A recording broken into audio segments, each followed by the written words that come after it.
کراچی سے رپورٹ کرے ہیں ظفر عالم ملک۔ اتحاد تحفظ فاؤنڈیشن غریب عوام کی خدمت میں پیش گزشتہ 8 ماہ سے غریب اور مستحقین افراد کو مفت کھانا کھلانے سمیت دیگر سہولیات فراہم کرنے میں مصروف عمل ہے۔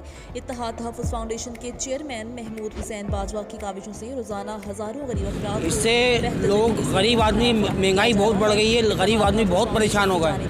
کیا کرتے ہیں جو ہمارے کو روز غریبوں کو مستحقوں کو کھانا کھلاتے ہیں روز کی بنیاد پہ۔ ہم روز یہاں کھانا کھاتے ہیں، ہمارے کو 6-7 مہینے ہو گئے ہم یہاں سے کھانا کھا کے جا رہے ہیں، شکریہ ادا کرتے ہیں اور اچھا لگا۔ ابھی بھی آج بھی کھانا کھایا، بہت اچھا کھانا کھاتے ہیں، گھر کا کھانا ہوتا ہے، گھر کی روٹی ہوتی ہے، بہت اچھا کھانے کو ملتا ہے۔ شکر ہے، لاکھ شکر ہے نا۔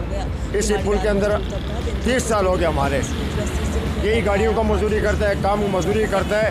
بابا ایجی والوں کے ساتھ بھی اور ہم چیئرمین اتحاد تحفظ فاؤنڈیشن محمود حسین باجوہ کو خراج تحسین پیش کرتے ہیں۔ مہنگائی بہت بڑھ گئی ہے، غریب آدمی بہت پریشان ہو گئے۔ کیا کرتے ہیں جو ہمارے کو روز غریبوں کو مستحقوں کو کھانا کھلاتے ہیں 30 سال ہو گیا ہمارے، یہی گاڑیوں کا مزدوری کرتا ہے، کام مزدوری کرتا ہے۔ بابا ایجی والوں کے ساتھ بھی میں ایک فلاحی ادارہ چلا رہا ہوں، اپنا مشن شروع کیا اور اللہ نے مجھے اس مشن میں کامیاب کیا۔ اب دبئی کا وزٹ ویزا نہایت آسان اور مناسب ترین قیمت میں ٹریول اینڈ ٹورز بالمقابل UBL مین برانچ غوثیہ مسجد روڈ منڈی بہاؤالدین۔